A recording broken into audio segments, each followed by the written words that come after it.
ધોરણ 8B ઉપસ્થિત આચાર્યશ્રી, principal ma'am, માનનીય ગુરુજનો તેમજ આકાશમાં ટમટમતા તારલા જેવા વિદ્યાર્થી ભાઈ બહેનો, આજે આમ તો ફેરવેલ તો ના જ કહેવાય, પરંતુ એક એન્યુઅલ ડે, એક મોજ મસ્તી માટેનો દિવસ.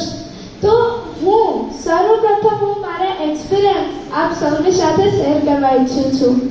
તો ધોરણ 5 પત્યા પછી તમને મને આપણને સૌને એવો ડર નહીં, પરંતુ એવું તો હશે કે આપણે હવે 6થા ધોરણમાં જઈશું.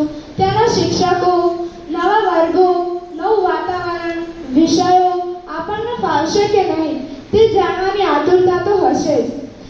આપણું જ્યારે વેકેશન ખુલ્યું, જ્યારે ધોરણ 6માં પ્રવેશ મેળવ્યો, ત્યારે પહેલા 2-3 દિવસ તો આપણે વર્ગ શિક્ષક સાથે તેમજ અન્ય વિષય શિક્ષકો સાથે વાતચીત કરી, તે જે વિષય ભણાવવાના હતા તે વિશે ચર્ચા કરી.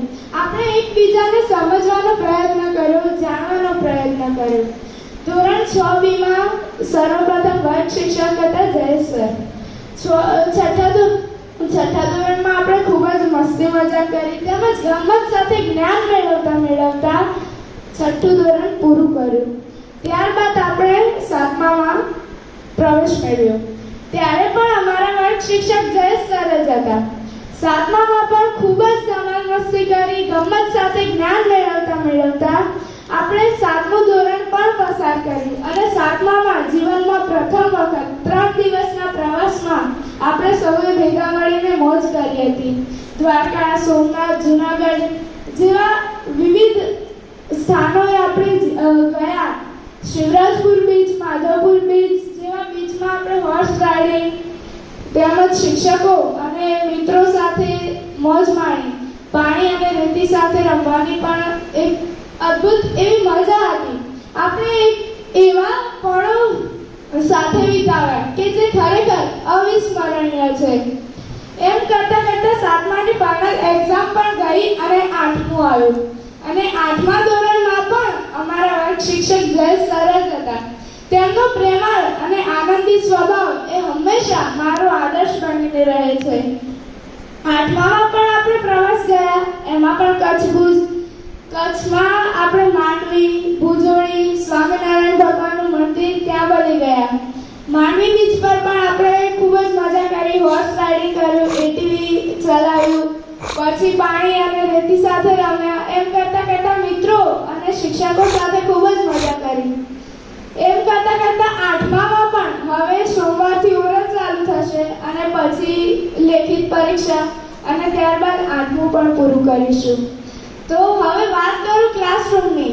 તો ક્લાસરૂમમાં પણ સર, આપણા વર્ગ શિક્ષક હોય કે ગમે તે વિષય શિક્ષક, તે પોતાના સંતાનની જેમ જ 41 સંખ્યાનો જે વર્ગ છે એમને પોતાના સંતાનની જેમ જ ભણાવી ગણાવી અને આપણું જે સાચું ઘડતર હોય તે કરે છે. પછી જોવા જઈએ તો જયેશ સર કેટલીય વાર માત્ર પુસ્તકીય જ્ઞાન જ નહીં, પરંતુ પોતાના વિદ્યાર્થી અવસ્થામાં ઘટેલી પ્રસંગો, આપણા જીવનમાં અમુક બનેલી ઘટનાઓ આપણે મિત્રો તેમજ શિક્ષકો સાથે શેર કરીએ છીએ.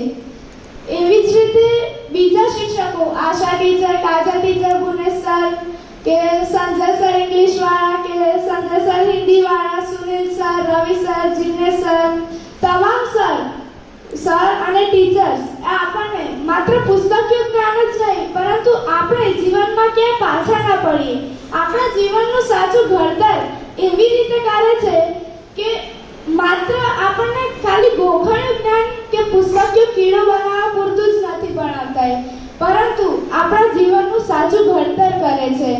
અને આ દરેક શિક્ષકો પોતાના સંતાનોની જેમ જ આપણે રાખ્યા છે અને આ 6 થી 8ના આ 3 વર્ષો ક્યાં પસાર થઈ ગયા એની કંઈ ખબર જ ના પડી આપણને. અને આજે એ છેલ્લો દિવસ તો ના કહેવાય, પરંતુ આપણા શિક્ષકો સાથેનો આ છેલ્લો દિવસ કે આપણે હવે અહીંયાથી 9મામાં જવાના છીએ. ત્યાં પણ મસ્તી મજાક અને ગમત સાથે જ્ઞાન તો મેળવવાનું જ છે, પરંતુ આ શિક્ષકો ત્યાં નહીં હોય. તો આપણે તો તૈયાર રહેવાનું જ છે આગળ ભણવા માટે. તો અત્રે ઉપસ્થિત તમામ શિક્ષકોનો ખૂબ ખૂબ આભાર. તમામ શિક્ષકોને હું કોટી કોટી વંદન કરું છું અને તેમનો પ્રેમાળ અને આનંદી સ્વભાવ અને તેમને આપેલું માર્ગદર્શન એ હંમેશા મારા જીવનમાં મારો આદર્શ બનીને રહેશે. તે માટે હું દરેક શિક્ષકોનો આભાર માની મારી વાણીને વિરામ આપું છું. અસ્તુ. જય હિન્દ, જય ભારત.